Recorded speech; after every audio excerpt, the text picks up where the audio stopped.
Welcome to Twice 5 Miles Radio, fertile ground for conversations worth listening to and remembering. I'm your host, James Navé, always airing first on WPVM-LP, Asheville 103.7, and streaming online, WPVMFM.org, the voice of Asheville, heard all over the world and on other community radio stations like KCEI, Cultural Energy Radio, coming out of Taos, New Mexico.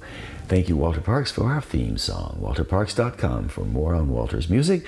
Davine Dial, thank you for managing WPVM-FM on Wall Street in downtown Asheville. And Robin Collier, thank you for managing KCEI, Cultural Energy Radio, out of Taos. If you'd like to reach me, Navé at jamesnavé.com. It's a great place to reach out, and I'll be glad to hear from you. And I'd like to remind you that we're sponsored by the Imaginative Storm Writing Project. If you'd like to improve your writing chops, imaginativestorm.com is a great place to look. Today I have a guest. I am actually in the field. I'm not on a Zoom call, and I'm not going solo by myself. I'm sitting with my dear friend Jennifer Pickering. And Jennifer and I have known each other for many, many, many years.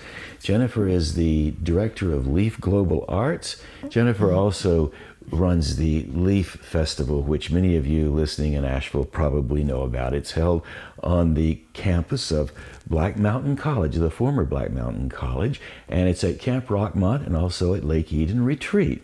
So we have this huge thing going on, and Jennifer and I have been working since the very beginning of the Leaf Festival and the very beginning of Leaf Global Arts. So I've had Jennifer on this show a couple of times. Always glad to have her back. Welcome, Jennifer. Thank you, Navé. So we have been working for 29 years on the Leaf Global Arts Project, which includes the Leaf Festival, as well as many other situations around the world. And thanks to your vision, many people have gathered and have taken part in making this vision grow more and more and more. And what's interesting about where we are right now, 29, I think, years later, 1995, I don't know, Yes. do the math, quite a while. Even though Leaf Global Arts is fully formed, it's also just beginning. Almost like every day it starts anew. And people come anew, and people like you and I are here, and we've been here for a long time. So I would like for you to just reflect on all of this history you have and everything that's going on and where you would like to go. And you were talking last night about holding space, and I would like to learn more about what you mean by that, because I've seen you do it. I know how you do it, and I would just like to know more about it. So start wherever you please. Well, I'll start with talking to Roy Harris this afternoon, and he had called because he needed some inspiration to get him through the day. And he had a video of us dancing over the weekend, and it popped up on his phone, and he goes, you know what? I now remember, I can also find that spark in me. I need to go dance out in the world today. And when I saw him over the weekend, and Roy is an elder Black storyteller and has been part of the Black storytelling community for a very long time, and has brought his magic and his inquisitiveness and curiosity to Leaf. But when I saw him on Sunday during the festival, in this bright moment, he walked up and he just said, I didn't realize how much I needed to step out of where I've been the past weeks, months, years, and I just needed a new perspective. And that's what Leaf has given me this weekend. And in talking today, he had a few pieces that just were so beautifully put. He said, at Leaf, I felt like I had just walked through the world, and I so needed that.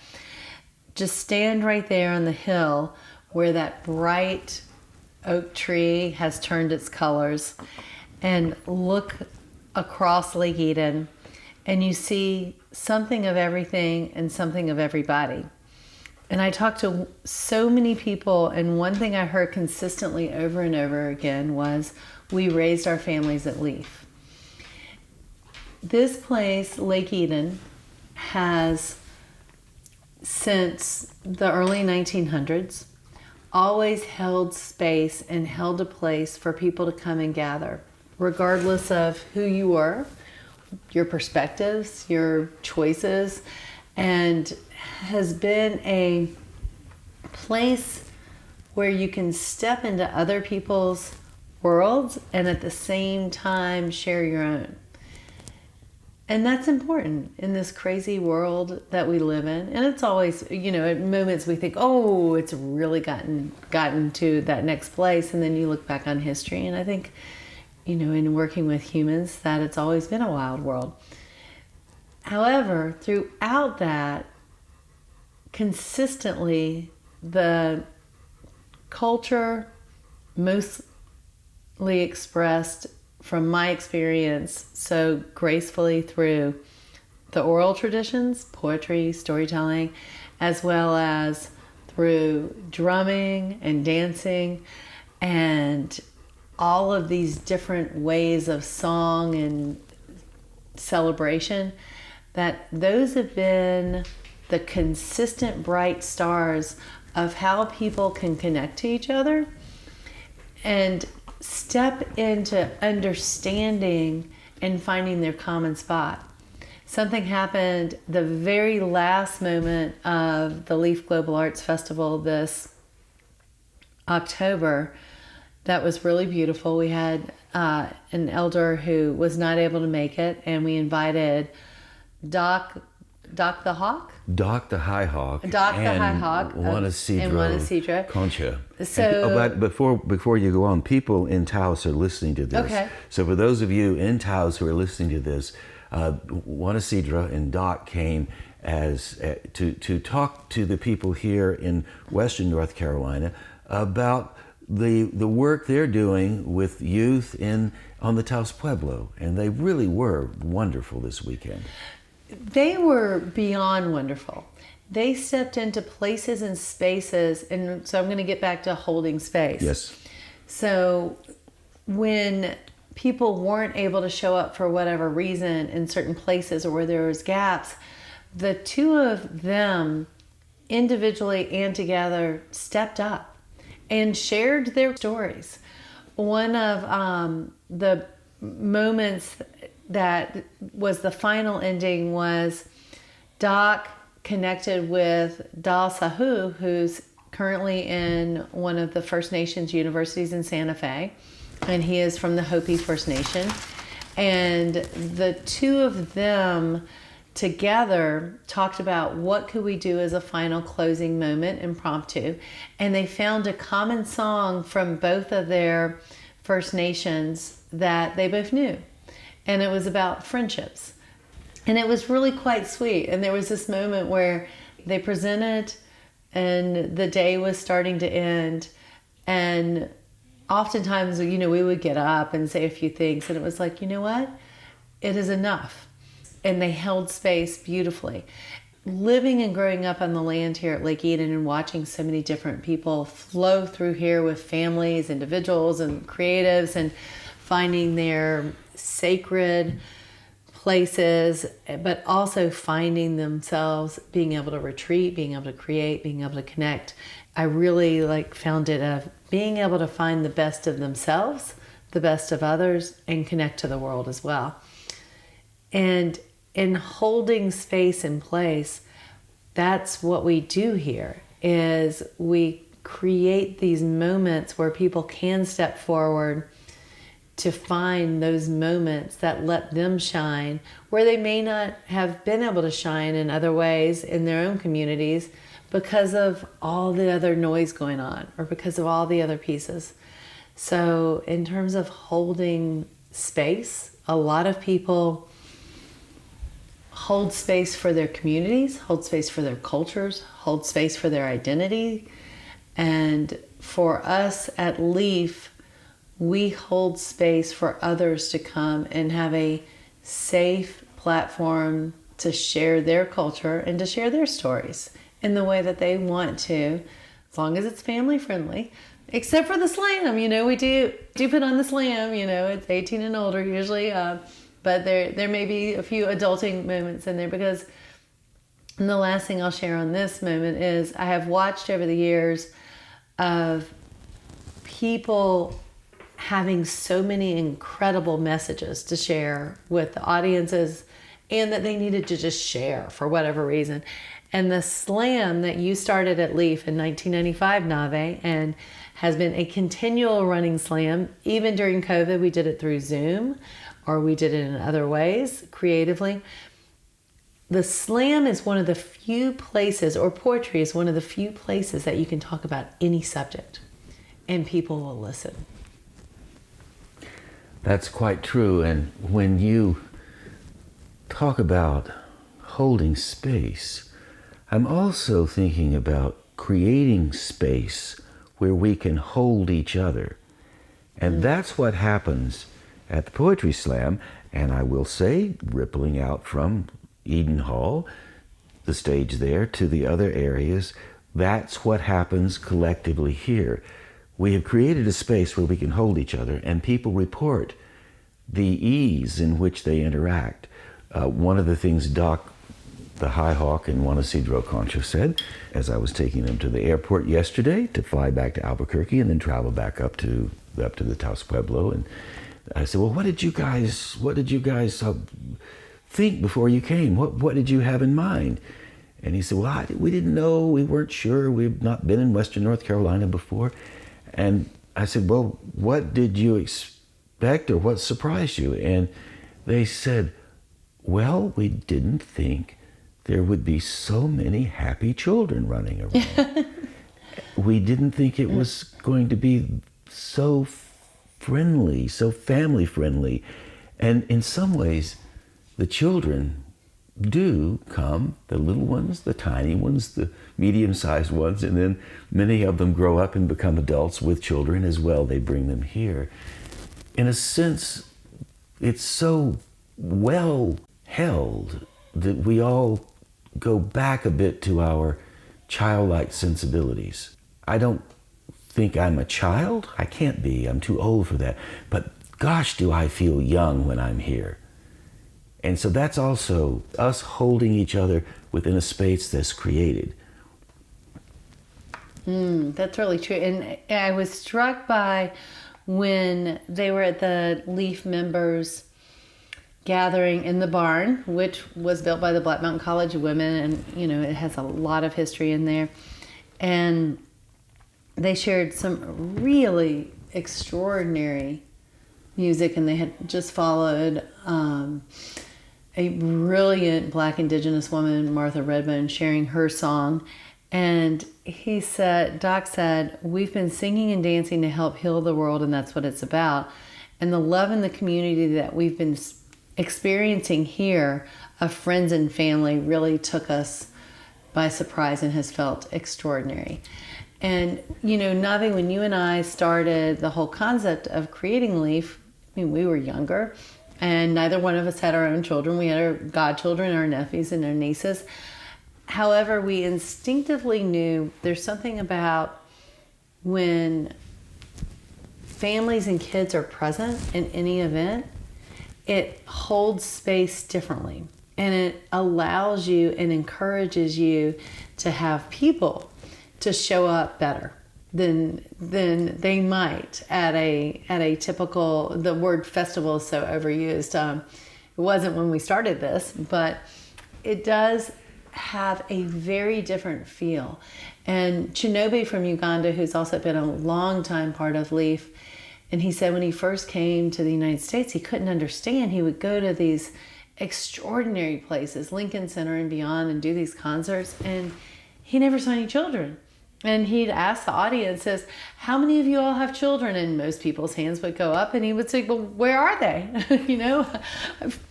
I've come all the way from Uganda. I work with kids all the time. Where are your children? And somebody in the audience in DC said, I think that you should check out Leaf in Black Mountain, North Carolina. I think that might be your place. And it has been a beautiful, beautiful collaboration to watch his own kids start to dance and sing here, but also with his Dance of Hope from Uganda come and collaborate with our Leaf International kids. And May at the retreat, if you recall, our final moment was we had 18 of Chinobe's kids from Uganda had come from Dance of Hope, and 18 of the kids from Leaf International Guatemala from El Tejar had come. And we intentionally put them in the same lodge together, knowing that these are very different cultures and very different languages. And yet I felt confident, and it came true, that they would find extraordinary connection. And they did. And in that last moment of watching all 36 of these young people on stage singing and dancing together, and you just go, okay, this is why we do what we do. And this is the best of humanity that I'm seeing right now.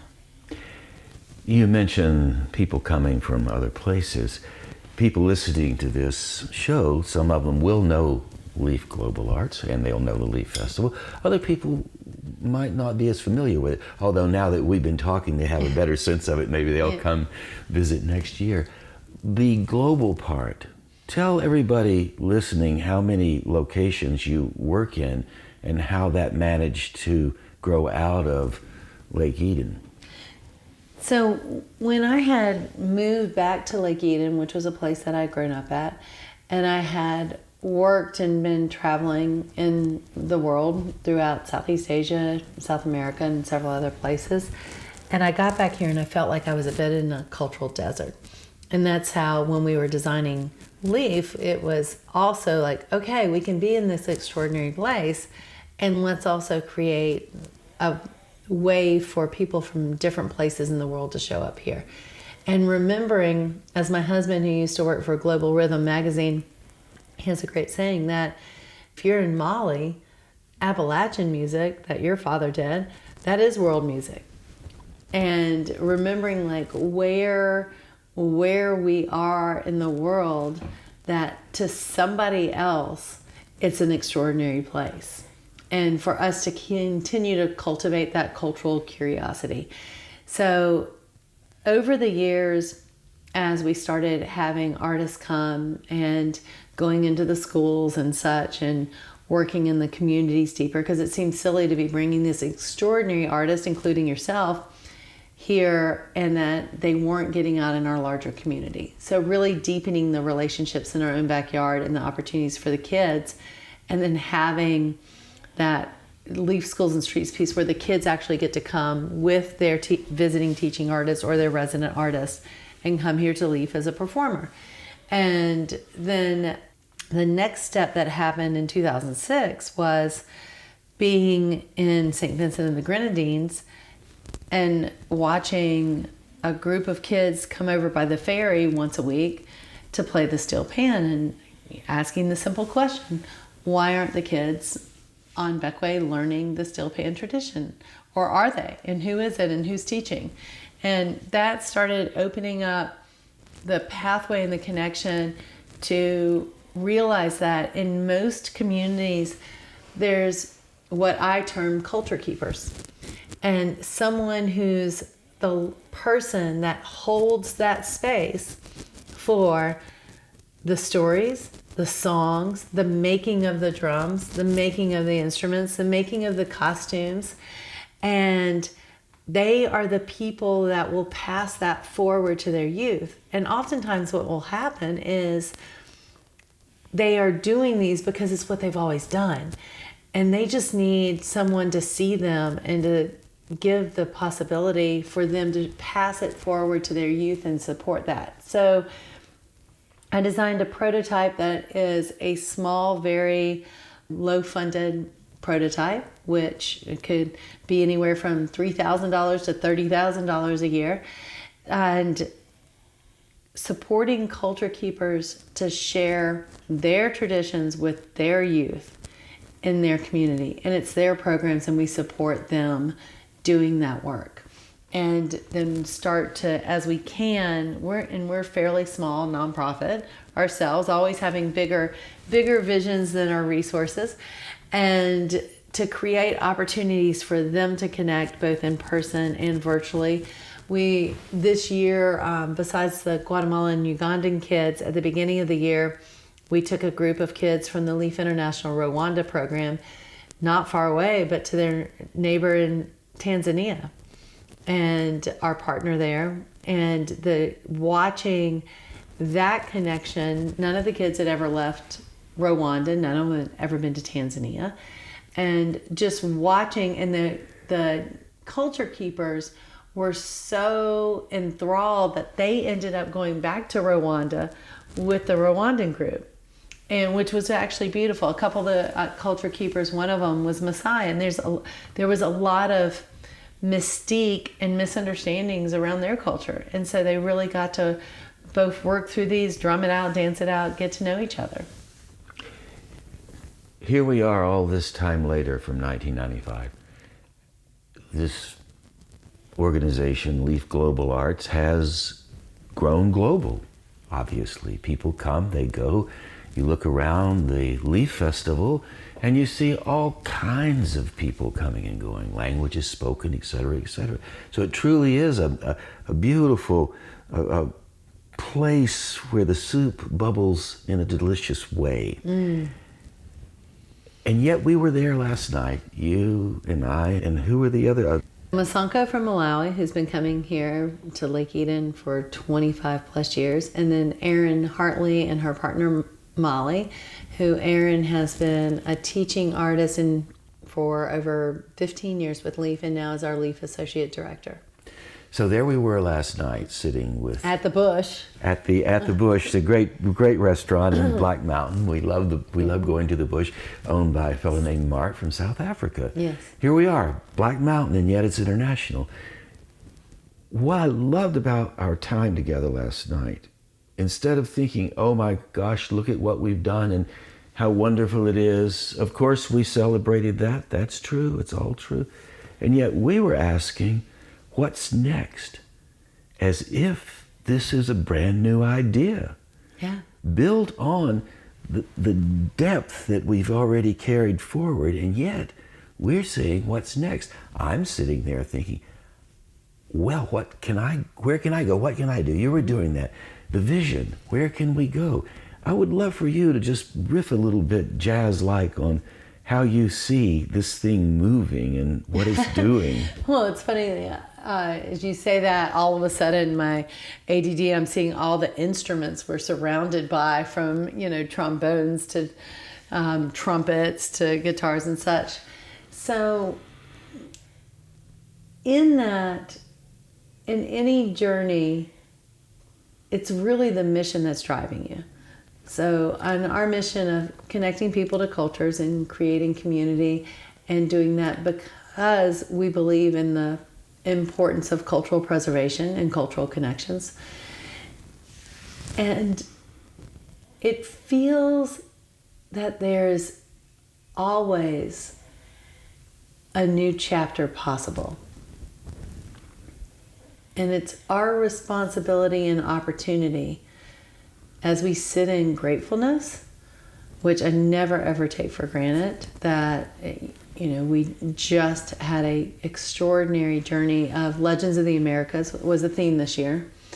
And it was the first time that we had really dived into First Nations of the Americas, because last year it was Legends of Africa.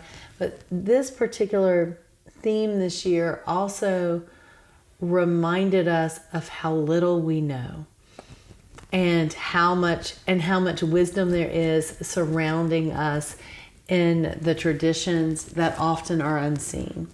And so as we step into next year, our theme will be world changing. And so what do we want to cultivate in these 29 years together, where people have raised their families, where people have found their best selves, where they found their best friends, where it has nurtured their lives? What do we want to create for others to grow forward, and how do we step and hold space in new ways? And you and I and Masanko, we were the elders at the table last night. We haven't always been the elders there.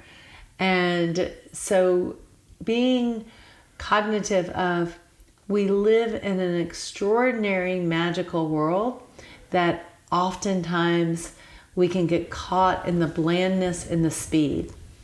And the culture can root us back to deep connections of both the past and create a pathway forward for the present to understand what is possible, and really connecting to the wisdom of the elders and what has led forward so many people and so many traditions through the music and the dance and the arts, because we all need that elixir of the soul. You say wisdom of the elders, and when we hear that term, we think of the elders somewhere up on the high ridge giving proclamations. And yet, we were the elders last night. And you know, you bring up something really just, I don't often use that word, and so if I misuse that word, I meant it as older people who have some wisdom about what we're carrying forward. Because I also understand that the word elder, I usually only use more in a sacred tone for people who have carried their traditions. Expanding that idea from the sacred point of view, the wisdom of the elders, it is a sacred idea. One grows older and one hopefully carries some wisdom, or at least acquires a little bit, right? And in acquiring the wisdom, one relaxes a bit, realizes, okay, it's very important what we do. At the same time, let's take it easy and not be in such a big hurry. Let's watch the situation unfold. So the wisdom of the elders is truly a sacred term. And yet it is not, in my mind, a sacred term exclusive for some elevated few that somehow managed to make it through the fence or whatever it is to become elders.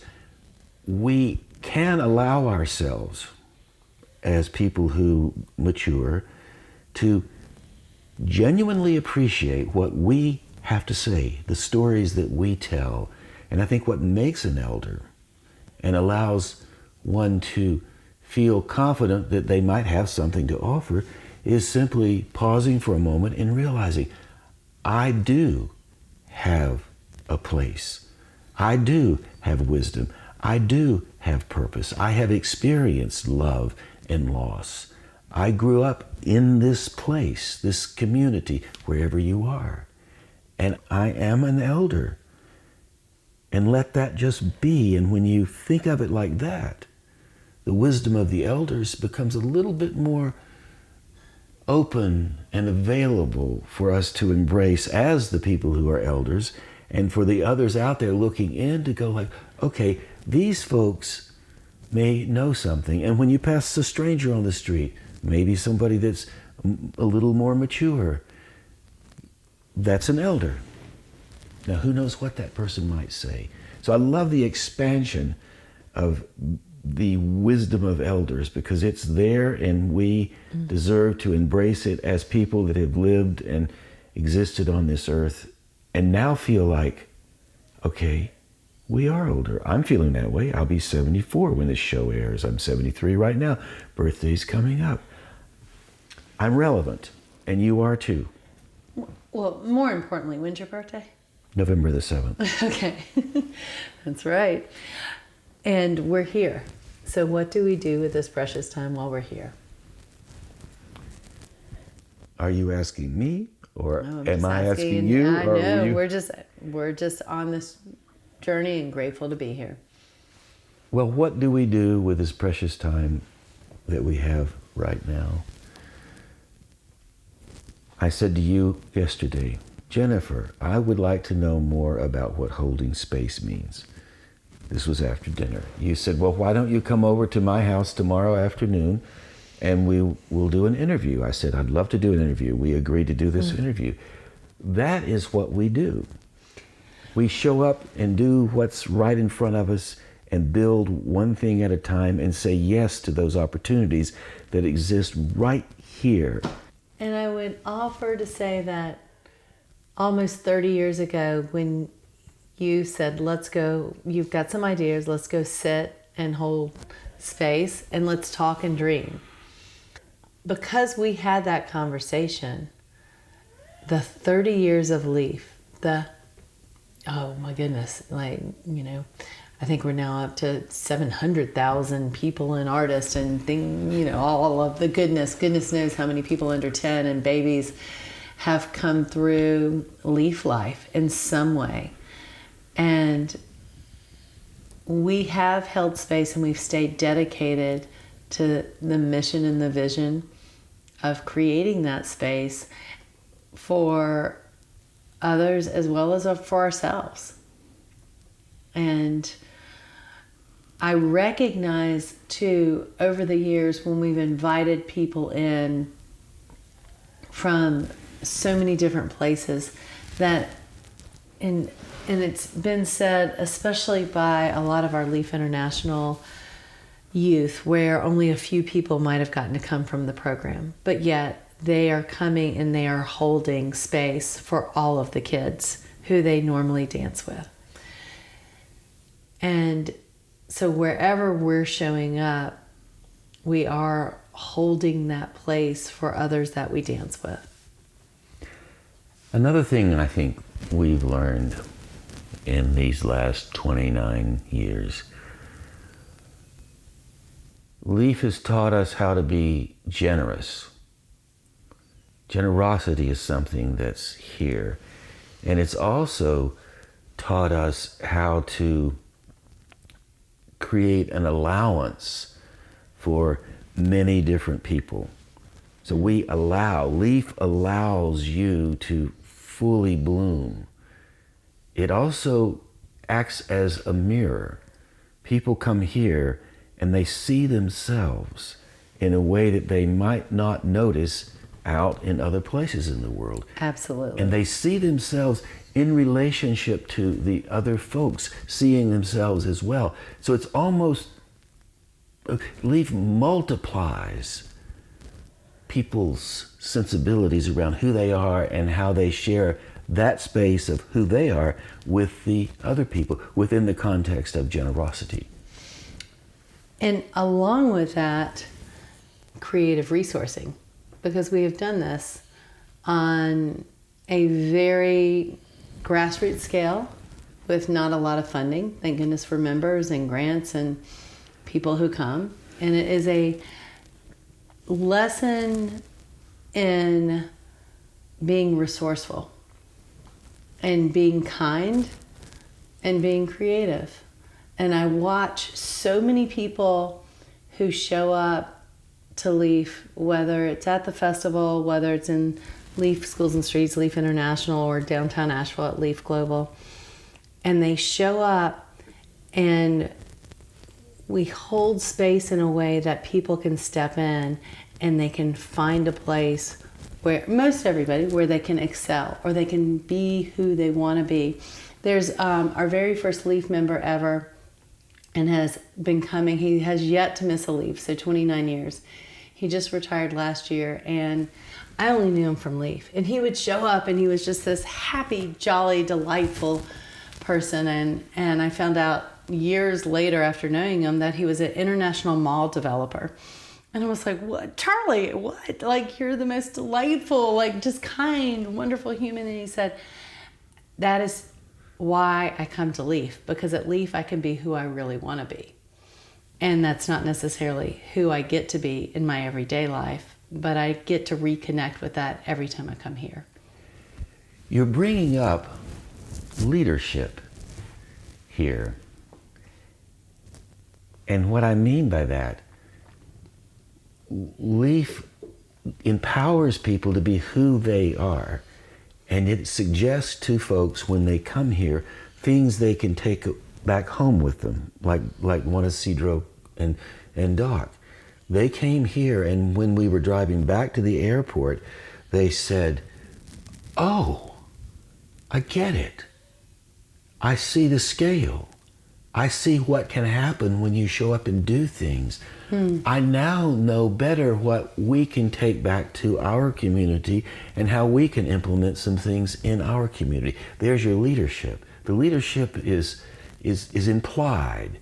It allows you to step into your strength and move forward, inviting others to come along because the strength is there, the foundation is there. And embracing the stories and the journeys that we've all been on, because the journey's not always smooth and easy. And you can refine and recalibrate to how you want to show up. And some days it's easier than others, right? And what I also listen to in their songs and in their poetry is they shared some of their journeys with such humbleness and openness. And when I was listening and hearing some of the things that they've been through in life and recognizing how many other people that we were surrounded by here at Lake Eden this weekend had been on similar journeys of both loss and discovery and refinding, and then letting all these little bright stars guide us forward. Yeah, they are taking a lot home with them. And that's the point of Leaf Global Arts. Maybe we're talking so much about the vision and what we're going to do next.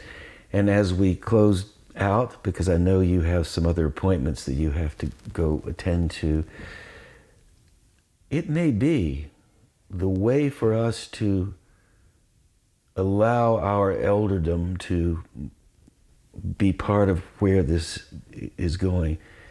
We might just be well advised to listen to Leaf Global Arts. Just listen. And it will tell us what it needs, because it truly is an entity. It's a being that embraces us. It holds us all the time now. Well, and think about Navé, when we started it, we ended up calling it, LEAF stands for Lake Eden Arts Festival, is how we started it. Mm-hmm. And then over the years it evolved. And in this current edition, since 2020, January 1st, 2020, we became Leaf Global Arts officially.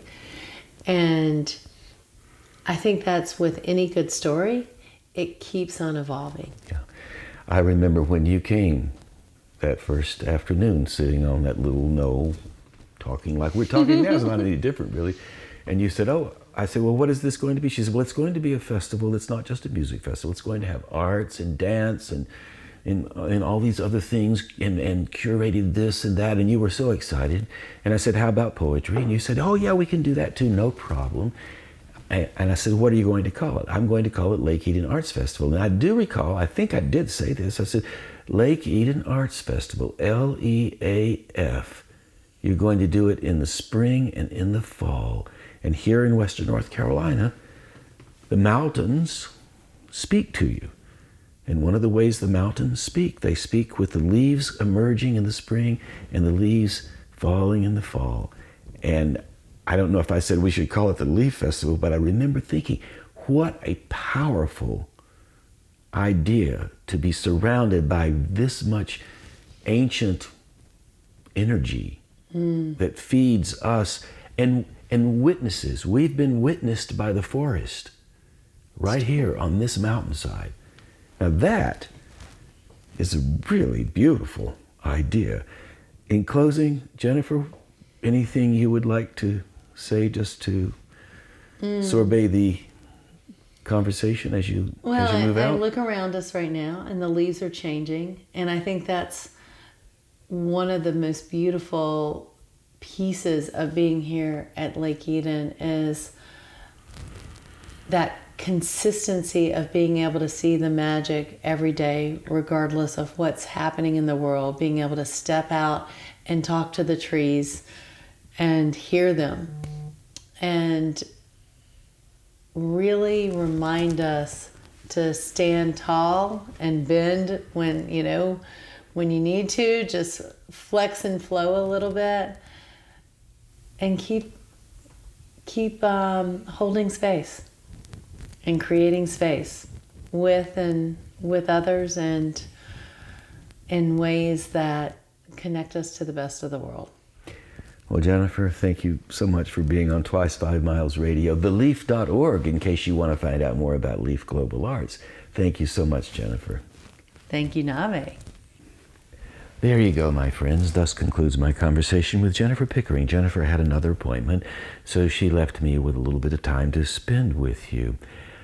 I love this project, Leaf Global Arts. And as you've just learned, so much has gone on around what we do here on the grounds of Lake Eden. Lake Eden is actually a lake. It's a beautiful lake that's on the grounds here. It's divided into 3 different lakes, so you can walk along the shore and see the Canada geese swimming in the water sometimes, or you hear them honking as they fly over in the morning.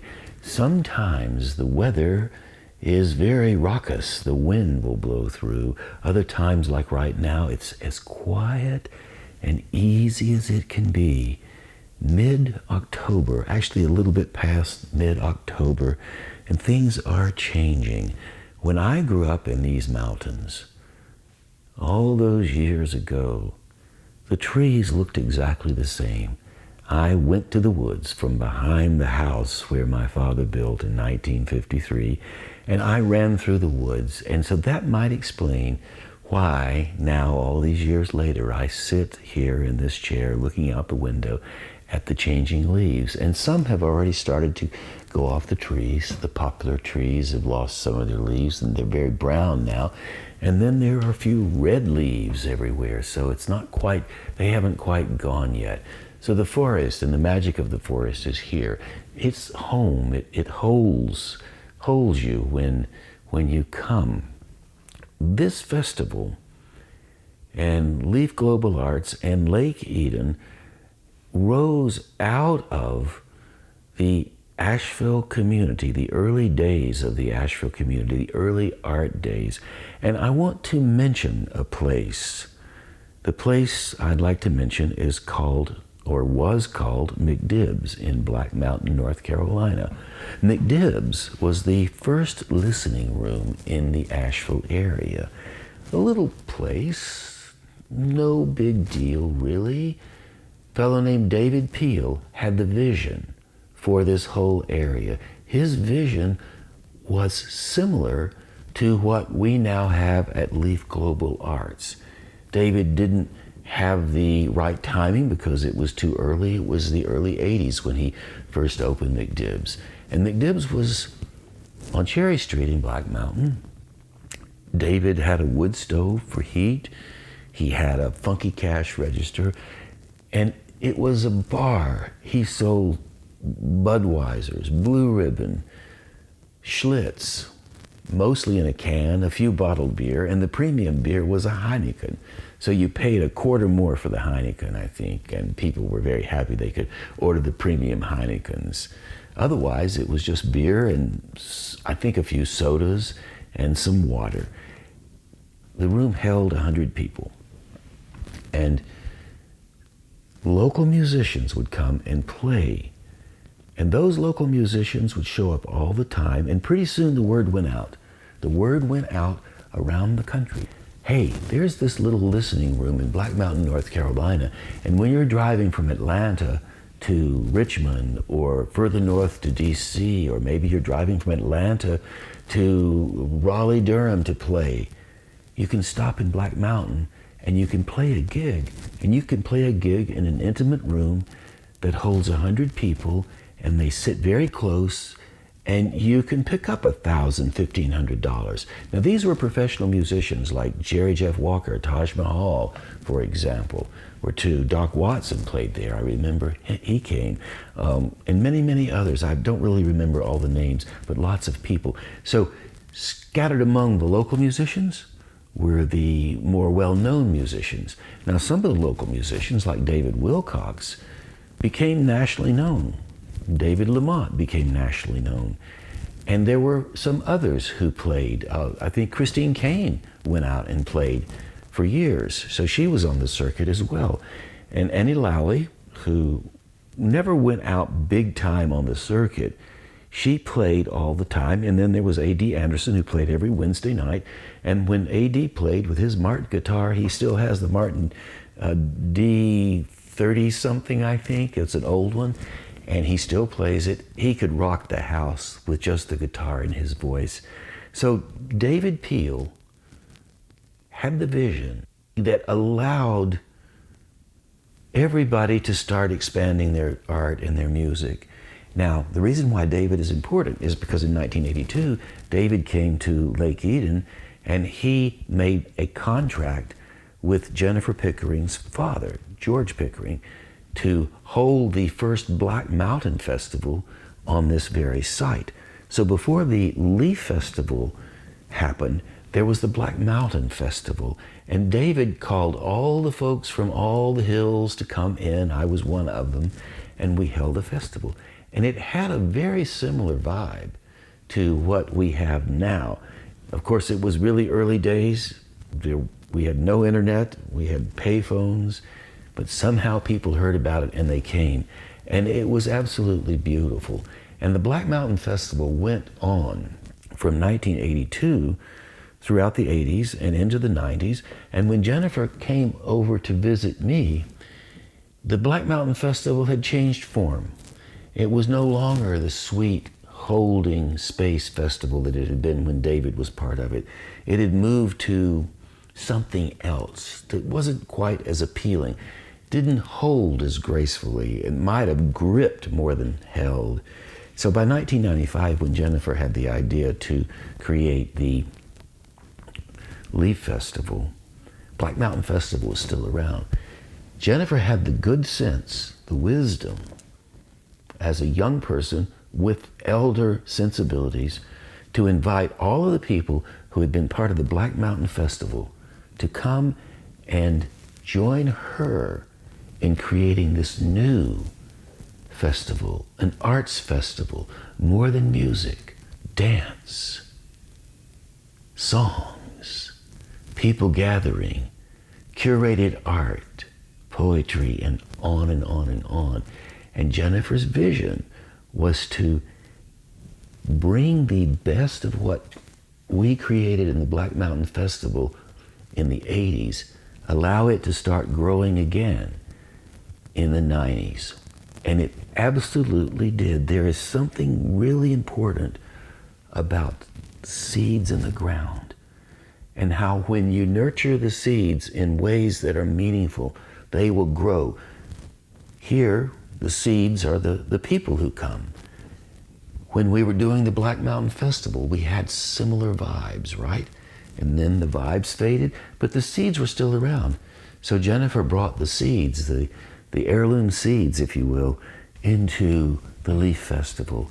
And that's how it got traction. And all the people who were there in the very beginning were devoted to the idea of sharing something more than themselves, being available for expansion, available for listening, available for embracing whatever comes. And through Jennifer's leadership, she was able to inspire all of us in this big, big, big circle. As she said, 700,000 people have been through here. You see families with young children. There are 3 generations at least here. The young people who fell in love at the Leaf Festival, maybe the first Leaf Festival, they raised their families. Their family grew up and now they have grandchildren. All have been coming to Leaf all these years. So Jennifer knew, and she had the wisdom to know that if we created a space like this, it would hold us all and continue to do so. And that's exactly what happened. It's rare in life to find a situation that actually accomplishes much, much, much more than anybody dreamed about, and accomplishes it with a great deal of work and a great deal of effort on many, many, many people's parts. And yet it seems easy. It seems as it's supposed to be. Just like when you're sitting on a hill in western North Carolina, like I am now, looking up to the ridges, which rise to 4,000, 5,000, and then further north from here to 6,800 feet. There's an ancient wisdom. The hills speak. And Anybody can hear what the hills have to say. You can come, sit under these trees, and you feel something. The forest holds you. The mountains hold you. These are some of the oldest mountains in the world. And the Leaf Festival, Leaf Global Arts Lake Eden has been here a long time, but nowhere near the length of time these mountains have been here. And the mountains have seen all the things that have gone on. And so now I'm here, right now, finishing this time with you. And it's been such a privilege to be able to just tell this story and to lift up David Peel a bit and acknowledge all of those that have come before us. We are able to accomplish what we accomplish in life. Whatever it is that you have accomplished, we're able to do that. You're able to do it. I am able to do it because we're held. We're held by the people around us, by our communities. That's what allows us to be who we are. It's not some singular thing. I am the individual and I have done it all. We are a part of all that we have met, yet all experience is an arch where through gleams that untraveled world whose margin fades forever and forever as we move. That's from Ulysses by Alfred Lord Tennyson. We are a part of all that we have met. And because we are a part of all that we have met, we can sail beyond the sunset and the baths of all the western stars until we die, until we become part of the entire universe, the entire infinity that we're in right now. So for now, sitting here on this ridge, I'd like to say thank you ever so much for listening to Jennifer's stories, for listening to my story, or my stories, listening to Twice 5 Miles Radio. We have been accompanied by Chewy the dog. Chewy is here on the floor right now. Chewy is a little hippie dog. She has some feathers in her hair. And everybody loves Chewy, even though Chewy can't hear a thing. And I don't know if Chewy can see or not. I believe she has at least one eye that's still functioning. Anyway, thank you ever so much for listening to Twice 5 Miles Radio. Fertile ground for conversations worth listening to and remembering.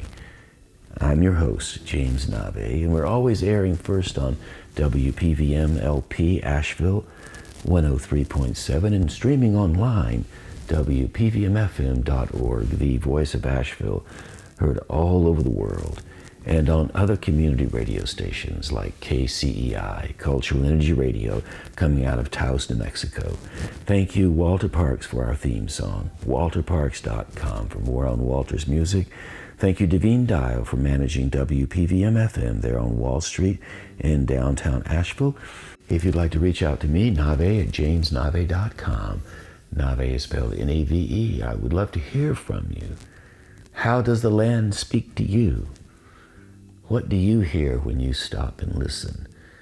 How do you play your role as a wisdom keeper? And you can be 12 years old and have the ancient wisdom of the elders. You don't have to wait around for it. How does it work for you? Navé at jamesnavé.com if you'd like to share some of those stories with me. I would love to hear them. Love to hear them. And theleaf.org if you would like to find out more about the Leaf Festival and Leaf Global Arts. It's downtown Asheville. You can go there as well or come here. Lots of opportunities. I'd like to thank Walter Parks for our theme song, walterparks.com, for more on Walter's music. I love to work with Walter. I love to visit with him. In fact, I'm going to see him next week on my way out to Taos. I'll be leaving Asheville and leaving these hills and going to the Rockies, a different kind of mountain, powerful as well. And thank you, Davine Dial, for managing WPVM-FM. We really do appreciate it. And Robin Collier out in Taos, thank you for airing this on KCEI, Cultural Energy Radio, all the way up into Colorado. And I'd like to remind you that we are sponsored by the Imaginative Storm Writing Project. If you would like to improve your writing, build out your writing chops a little bit more, Imaginative Storm is a good place to start. So, again, thank you ever so much for tuning in. I really do appreciate it. And hey, hope you come back sometime soon. And until then, I'll catch you on that turnaround somewhere down the line.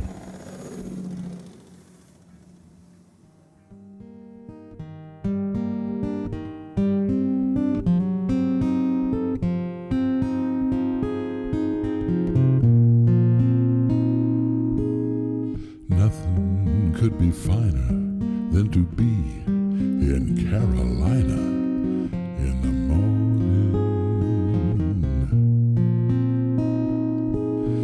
Nothing could be sweeter than my sweetie when I meet her at dawning.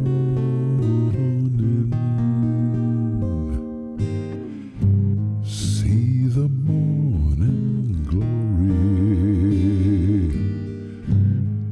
twine around the door, whispering pretty stories I long to hear once more. Strolling with my girlie when the dew is pearly early in the morning.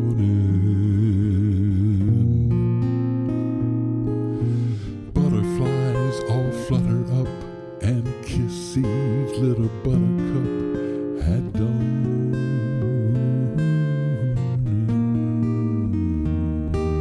If I had Aladdin's lamp only a day, I'd make a wish and here's what I'd pray.